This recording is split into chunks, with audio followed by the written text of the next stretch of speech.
Today on Legalese, we have a big win for property rights coming from the Supreme Court, who unanimously ruled that it was unconstitutional for the state of Minnesota to violate a 94-year-old woman.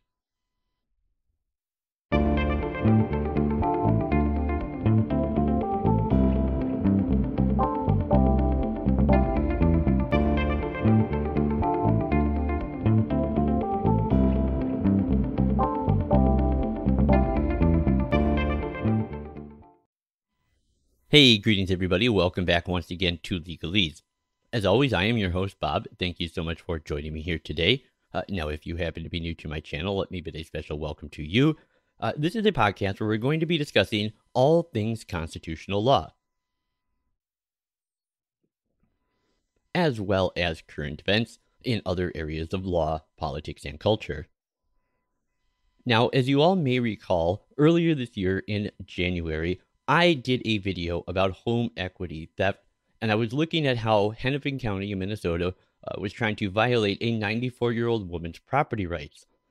Now, this was an important case, both generally and personally, for a number of reasons, not the least of which being this happened to be happening in my hometown of Minneapolis.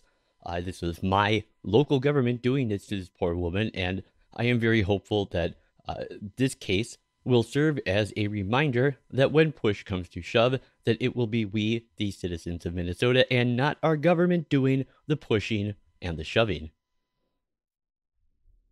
Now, the Supreme Court would rule that home equity theft qualifies as a taking under the Takings Clause of the Fifth Amendment, and that state laws are not the sole source of definitions for property rights. And so yesterday morning, the court issued what many people were surprised to see was a unanimous decision. I'll explain why that was in just a second, but this was a case of Tyler v. Hennepin County. And as you will recall from my earlier video, home equity theft, the thing that they were talking about for this, was a legal regime under which a local government can seize the entire value of a property in order to pay off a smaller delinquent property tax debt. So Geraldine Tyler, the plaintiff in the case, who was a 94-year-old widow who had a home that was valued at $96,000. Now, this home was seized by Hennepin County after she was unable to pay off $15,000 in property taxes, penalties, interest, and fees. Now, the county only got $40,000 for the home at auction, which for those of you from Missouri is less than half of its actual value. But what's more, the county then kept the entire $40,000 for itself, as Minnesota law allows. So the unanimous ruling from the court said that such practices qualify as a taking, requiring the payment of just compensation under the Takings Clause of the Fifth Amendment, which of course reads that no person shall be deprived of life, liberty, or property without due process of law, nor shall private property be taken for public use without just compensation. And importantly, it also concluded that state law is not the sole source for the definition of property rights under the Takings Clause, and therefore, a state government cannot simply seize private property without compensation simply by redefining it as the state's property. Now, as I mentioned before, the unanimity of the opinion was notable. Now, I had personally predicted that this case would bring the liberal and conservative justices together this way while I was listening to the oral arguments, but these sorts of taking clause issues often split the justices along a traditional right-left divide. In this case, however, both the conservative and liberal justices, it was very clear, were highly skeptical of the government's position. And what's more, what I found pleasantly surprising was the range, the ideologically diverse range of groups who were filing amicus briefs in this case in support of Geraldine Tyler. Now, I think this broad agreement may have something to do with the fact that this case combines both the traditional conservative and libertarian interest for property rights and the left's liberal sort of concern for the interests of the poor, the elderly, and minorities, which are all groups that Geraldine Tyler belongs to, because they are particularly likely to be victimized by something like home equity theft.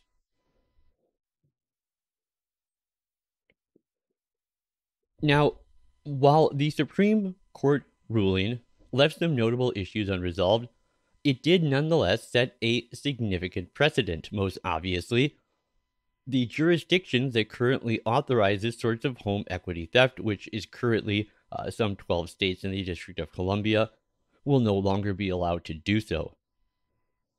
In addition, the holding states that the state cannot simply redefine property rights at will, and this will have important implications for a lot of other property rights issues and make it much harder for states to avoid these sorts of takings liability. You greedy corporate fat cat. You said you would get us money. We're working on it. You're stalling. Because you think I'll give up. You know that most Canadians are talking about giving up the strike already. You've got me over a barrel and you know it. Now, let's quickly review the question presented that the court agreed to hear in this case when it chose to grant cert earlier in January. So that says, Hennepin County confiscated 93-year-old Geraldine Tyler's former home as payment for approximately $15,000 in property taxes, penalties, interest, and costs. The county sold the home for $40,000 and, consistent with a Minnesota forfeiture statute, kept all the proceeds, including the exceeding $25,000 that they took to be a windfall for the public.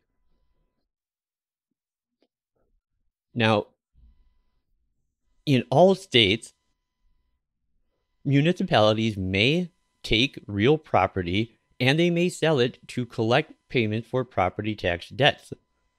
And most states allow the government to keep only as much as it is owed. Any surplus proceeds after collecting the debt belong to the former owner.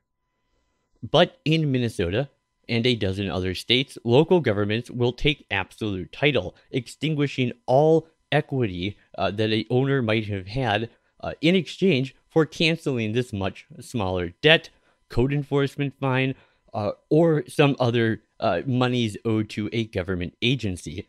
And with all this in mind, the two questions presented before the court were, first, whether taking and selling a home to satisfy a debt to the government and keeping the surplus value as a windfall is a violation of the takings clause, and two, whether the forfeiture of property worth far more than what was needed to satisfy a debt plus interest, penalties, and costs is a fine within the meaning of the Eighth Amendment.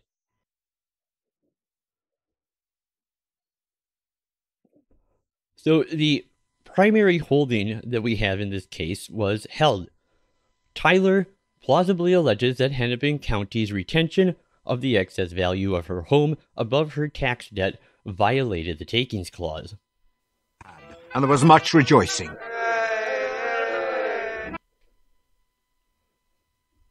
Now, the opinion of the court was penned by Chief Justice John Roberts, and he started by explaining the position that Geraldine Tyler had been put in by the state. You've got me over a barrel and you know it! Sir, we're doing everything we can. You want me to say it again? You've got me over a barrel! There, you happy? You got me bent over a barrel with my tender ass just waiting to be pulverized by your thrusting manhood. So Minnesota basically took the position that we want more money. Yeah, more money. More money from where? Just more money, you know. Canada doesn't get enough money. Other countries have lots of money. We want some of that money. And so, despite that, the Chief Justice Roberts' majority opinion would conclude that the takings clause applicable to the states through the 14th Amendment provided that private property shall not be taken for public use without just compensation. States have long imposed taxes on property. Such taxes are not themselves a taking, but are a mandated contribution from individuals for the support of the government, for which they receive compensation in the protection which government affords. And this is according to the precedent set in County of Mobile v. Kimball. They talk about the protection the government offers you here, and it's odd that what is being described really sort of sounds like a stereotypical sort of gangster in a film noir running a protection racket. Boy, this sure is a nice house you have here. Sure would be a shame if something happened to it.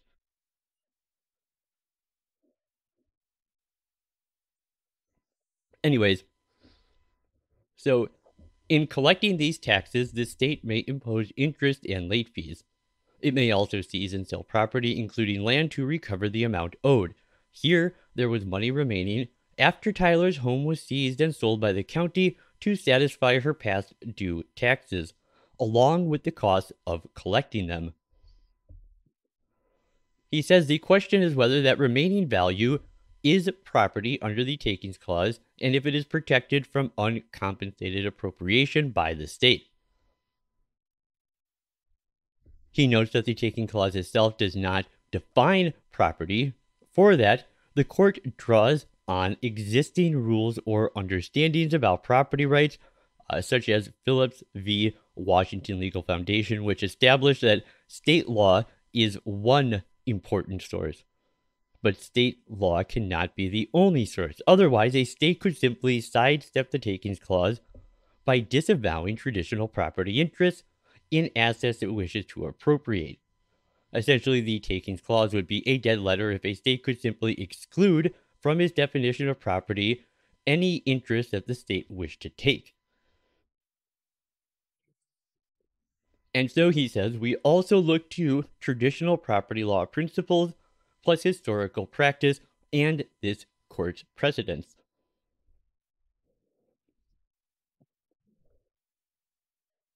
So he says the principle that a government may not take more from a taxpayer than she owes can trace its origins back at least as far as Runnymede in 1215, when King John recognized in Magna Carta that when his sheriff or bailiff came to collect any debt owed from a dead man, that they could remove property until the debt which is evident shall be fully paid to us, and the residue shall be left to the executors to fulfill the will of the deceased.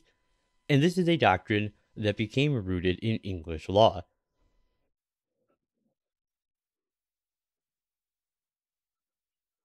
Now, this principle would make its way across the Atlantic. In collecting taxes, the new government of the United States could seize and sell only so much of a tract of land as may be necessary to satisfy the taxes due thereon. 10 states adopted similar statutes shortly after their founding.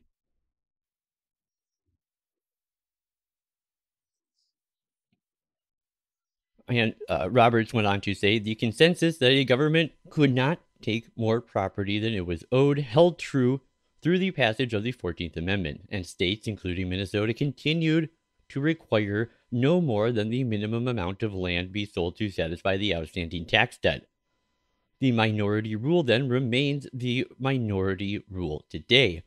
36 states and the federal government require excess value to be returned to the taxpayer. And finally, Minnesota law itself recognizes that in other contexts, a property owner is entitled to the surplus in excess of her debt. Under state law, a private creditor may enforce a judgment against a debtor by selling her real property, but, quote, no more shall be sold than is sufficient to satisfy the debt, and the creditor may receive only so much of the proceeds as will satisfy, end quote.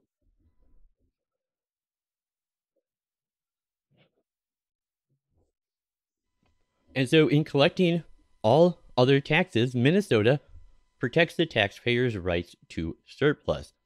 This was until 1935. Minnesota followed the same rule for the sale of real property. The state could only sell the least quantity of land sufficient to satisfy the debt, and any surplus realized from the sale must revert to the owner. The state now makes an exception only for itself and only for taxes on real property.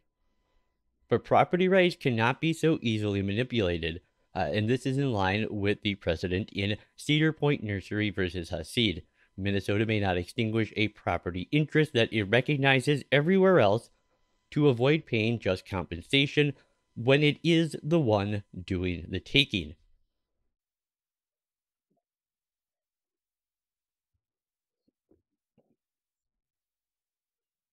And in his brief and at oral argument, Neil Cadle, who was the litigator representing Hennepin County,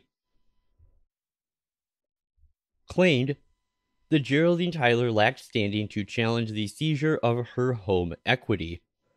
Now, the court would reject his convoluted theory, pointing out correctly, might I add, that Tyler's claim to the $25,000 in home equity, quote, is a classic pocketbook injury sufficient to give her standing, end quote. Now, the court also rejected the similarly weak arguments that Tyler had constructively abandoned her property by failing to pay the taxes and fees. And while today's ruling was a very important win for property rights and does set a significant precedent, it is vague on one key point and leaves others for future resolution by the lower courts. Though the court decisively repudiated the idea that the state law is the sole source of property rights under the Takings Clause, the formulation that Justice Roberts used, that the court must, quote, also look to traditional property law principles plus historical practice and this court's precedent, end quote, is far from precise. For example, what would happen if some of these factors cut in favor of the government and others in favor of the property owner? It is also not clear what qualifies as a, quote, traditional property right principle, end quote. Now, perhaps this vagueness was the price that the chief had to pay to generate this rare unanimous taking clause ruling. It's entirely possible that the justices may have not been able to agree on anything more precise than that. However, regardless, the question of how to apply the court standard for identifying property rights is likely to bedevil the lower courts and may have to be clarified in the future by another Supreme Court case. So the Supreme Court did leave it to the lower courts the question of how to calculate compensation in home equity theft cases as well. Now, during oral arguments, the justices had struggled with the issue of whether Tyler should automatically get all of the surplus value from the sale of her property at auction, or whether she should instead get the difference between the amount she owed the government and the value of the property at the time it was foreclosed for tax delinquency. The court chose not to resolve this issue and now leaves it up to the lower courts.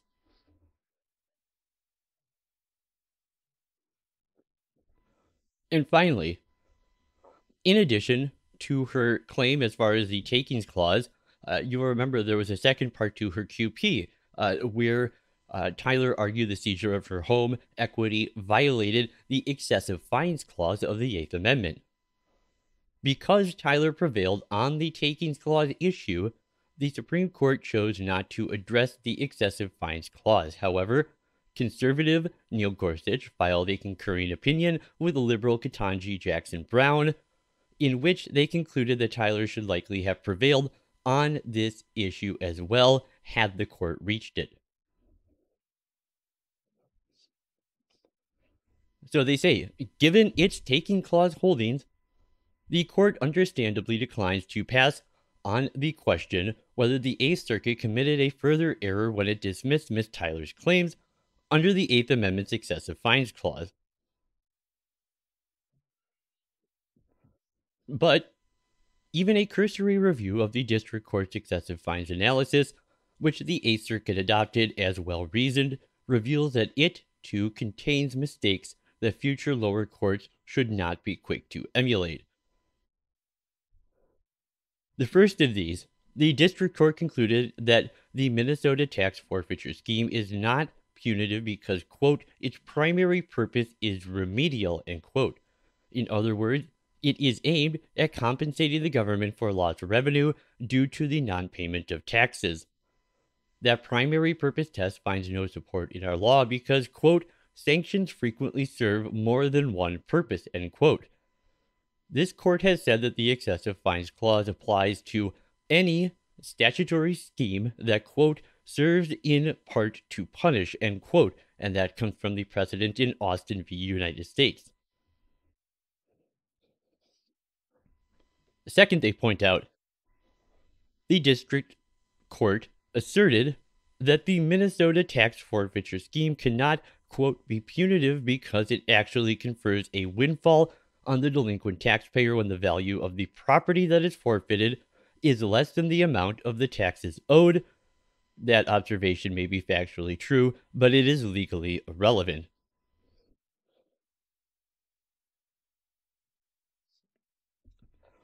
And third, they point out that the district court appears to have inferred that the Minnesota scheme is not punitive because it did not turn on the culpability of the individual property owner. But while a focus on culpability can sometimes make a provision look more like punishment, this court has never endorsed the converse view. Economic penalties imposed to deter willful noncompliance with the law are fines by any other name, and the Constitution has something to say about them, and that is that they cannot be excessive.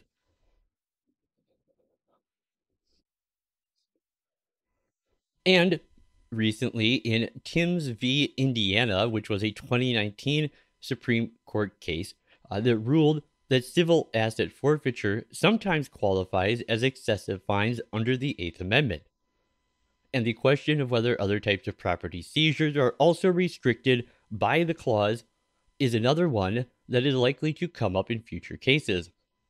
And Gorsuch and Jackson, both justices who are representing the opposite wings of the court, today at least signal that they come together and are open to such claims in the future, which is a very promising thing, I would say. Well, that's really all I have for you guys today. I hope you enjoyed this episode. If you did, if you would please do all those things that help me feed Al Gore's rhythm, smash that like button for me, or hit the dislike button if you disliked it. You don't need a lie for me. Leave me a comment. Let me know what you thought. I really do genuinely love getting to talk with you guys in the comment section on my videos. So please do that. And then if you want to make sure you know when I have new content out, you can subscribe to Legalese. You can subscribe to my YouTube page, or if you go to legaleseshow.com, there you can go sign up directly for my newsletter and get curated content sent right to your inbox. So, until next time, this has been Bob for Legalese talking about home equity theft, and of course, Carthago delenda est.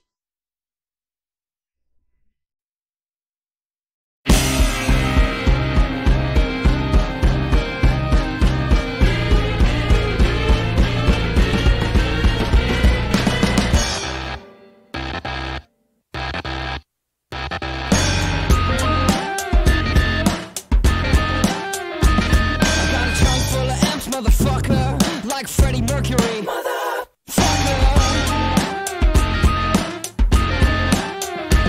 I got a trunk full of amps, motherfucker. I got a trunk full of amps, motherfucker.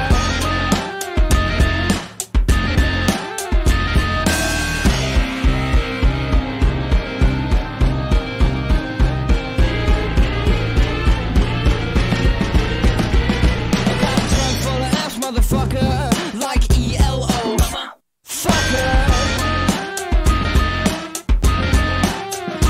I got a trunk full of amps, motherfucker.